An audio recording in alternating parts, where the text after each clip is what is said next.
I want to share one more story that I think is one of the great stories in the history of Valley Baptist Church. 40 years together. There are so many stories we could tell, but once again, I want to tell a story about our founding pastor, Pastor Roger Spradlin. And I've entitled this episode, and this will be one of the last episodes that we present to you to celebrate our 40th anniversary together, is Pastor Roger's most powerful sermon.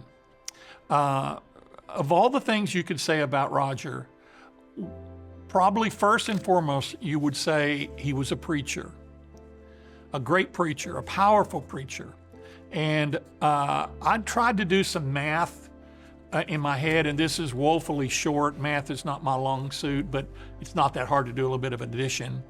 But over the course of 40 years, Sunday morning, Sunday night, Wednesday night, and events in between, I don't think it's an exaggeration at all to say that we've preached at least 15,000 sermons, at least. Because you have to remember, sometimes there were 3 sermons on Sunday morning, and there were times where we had 4 sermons on Sunday morning. So if you count each one of them as they go by, and then you multiply all that out or add it up however you want to, let's just say it like this, it's somewhere between 10 and 15,000 sermons.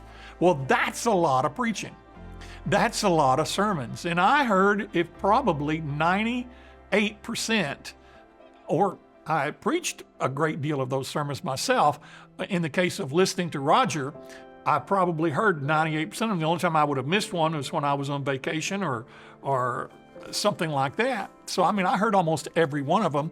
And even when I was gone, I knew what he was preaching because we talked about the messages and the sermons and the illustrations we could come up with. We were always partners in preaching. That was one of the joys of working with him. And so I've heard all of his sermons, but to me, the most powerful sermon he ever preached happened in that last year of his life after he was diagnosed with cancer. And the occasion was, the actual time was June the 19th, 2023. So let me tell you a little bit about what was happening in Pastor Roger's life at that moment and this remarkable sermon that he preached. As I mentioned in the last episode, Pastor Roger was preaching through the book of Revelation. And this had been a lifelong goal of his to complete preaching through the New Testament, and the last book would be the book of Revelation, which presents the preacher and the congregation with a great challenge. Because it's apocalyptic literature, you have to do a lot of interpretation and explanation, and so many people get lost in the book of Revelation. So Pastor Roger had started that project, but he got sick right as he got to the end of Revelation chapter 3. In fact, the next Sunday, he would have preached Revelation chapter 4, but he had to go to the doctor. They discovered it was cancer. And then that changed the trajectory of his life in every way possible.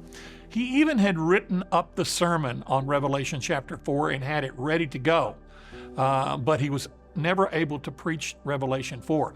And the goal was, as we talked among ourselves during that last year of his life, that if he got to feeling stronger and got to feeling better, that he would preach that Revelation chapter 4 chapter, because it's one of the most, it's like walking down the main street of heaven, and the description of the throne room and the angels and the saints of God. I mean, it is one of the most spectacular passages in all the Bible.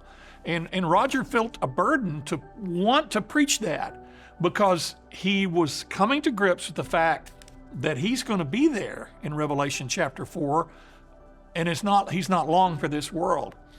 But the problem was his health just kept deteriorating.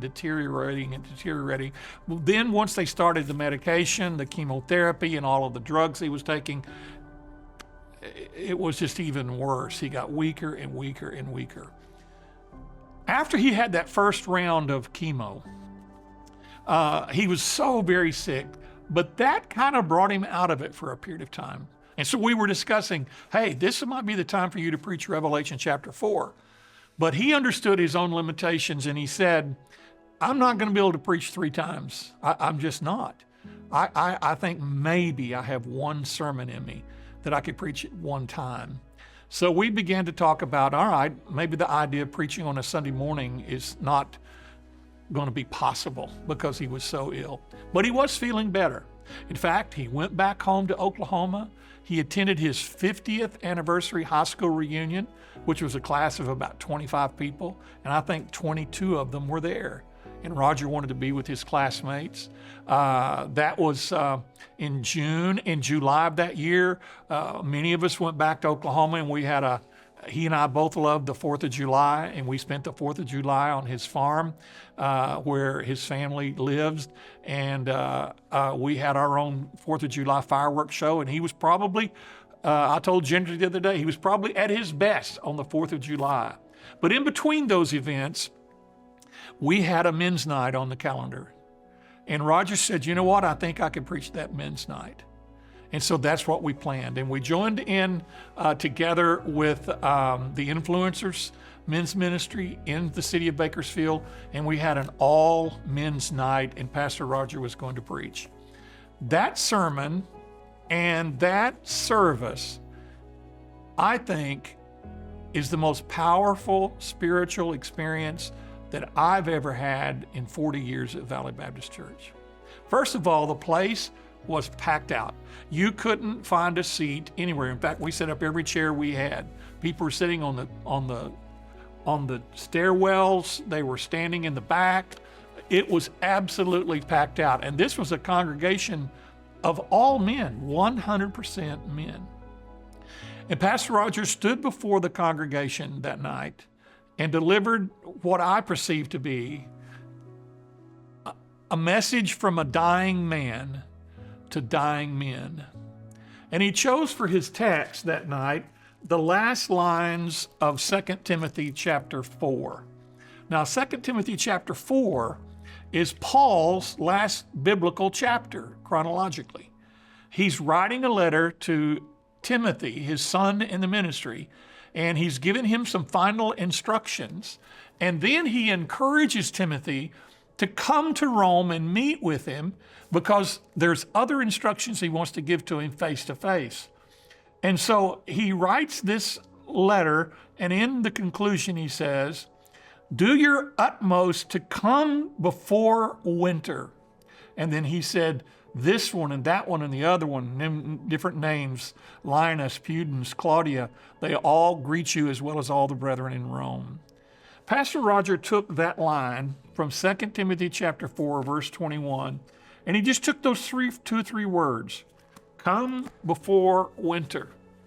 And as he said in that sermon, he wanted to use that as a metaphor. The idea was this: winter's coming. The season of the summer harvest in the fall is over. You must be prepared for what is coming. And in this case, that preparation involved, number one, being prepared for death. And within 1 minute of the sermon that Pastor Roger was preaching, he addressed the elephant in the room. He said, I'm dying. I'm a dying man. He said, this may be the last time you hear me preach. I have stage 4 terminal cancer. It's inoperable. I'm on my way to heaven. And he said, I want to give you one last message. And he preached a powerful sermon. It wasn't long, maybe 20, 25 minutes, with the theme of, he goes, my winter has come. It came upon me quickly, like a blizzard in a snowstorm. I wasn't thinking about the winter time of my life being here. I was enjoying the fall, he said. But all of a sudden, winter came, and you have to be prepared. And he talked about how to be prepared for life and how to even be prepared for death. When Roger finished that sermon, he extended an invitation. And I have never seen anything like it in our 40 years here at Valley Baptist Church. The only thing I can compare it to is like a Billy Graham crusade. As soon as the invitation was offered, the aisles were filled and backed up with men and young men coming to make decisions for Christ. It was without a doubt, and I've been there from the beginning with Roger, his most powerful sermon and most powerful moment. I've seen hundreds of people come to Christ before in the life of our church over time, but nothing like that. This was overwhelming. I'll give you my own experience. We were scrambling on the stage, on the floor of the auditorium to handle all of the people that had come forward. And I saw this group of teenagers, maybe 7, 8, 9, 10, 11 of them, and I pulled them over towards me. I said, come here, guys, let me just talk to you for a minute. And I found out that they were a baseball team. And their coach, who was a Christian, heard about this event, and he brought he didn't bring the whole team, but he brought the majority of the team. And I went around in a circle and I said, how many of you guys want to give your life to Christ? And I think there were 8 or 9 there, and all but 2 said they're ready to give their life to Christ, and the other 2 said, I've already done it. And so just in my experience, I led about 8 teenage boys to Christ right there at the steps of Valley Baptist Church. And when I looked around me, everywhere I could look, the same thing was happening. I have no idea how many people accepted Christ. We take the initiative to share the gospel and lead the results with God. But that was Pastor Rogers' last sermon. He never got well enough to ever preach again. We did have an installment service a couple of months later to install Andrew and Pastor Brian as senior pastors of our church. And that was a wonderful Sunday evening service as well. Pastor Rogers spoke briefly. He did not preach the sermon. I actually preached the sermon. I think I preached that sermon that night. And we handed off the ministry to these 2 young men. And we had a wonderful ceremony where we washed their feet. If you notice in the New Testament, when Jesus, the last night of his life, he washed the feet of the disciple as he was passing on the ministry to the 12. And so we followed our Lord's example. And this was something Roger had in his heart. Long ago, he told me, he says, when we hand it off to them in an installation service, I want us to have a foot washing service. And that may sound crazy, but it's in the New Testament.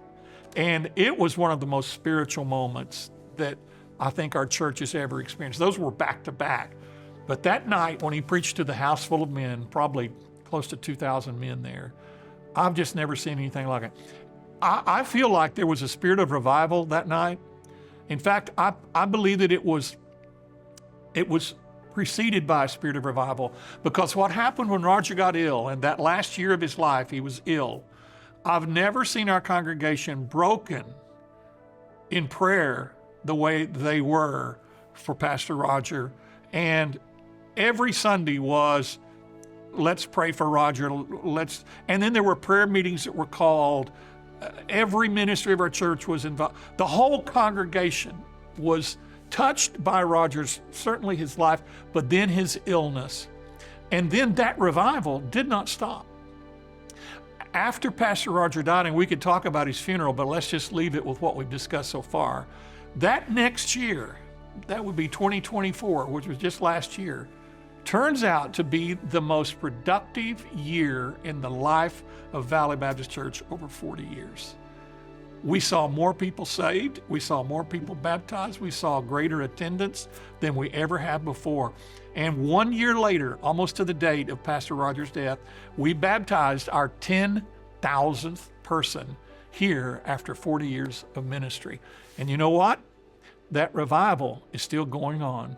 And even though Pastor Rogers now gone to heaven, the Lord is still using him in a mighty way.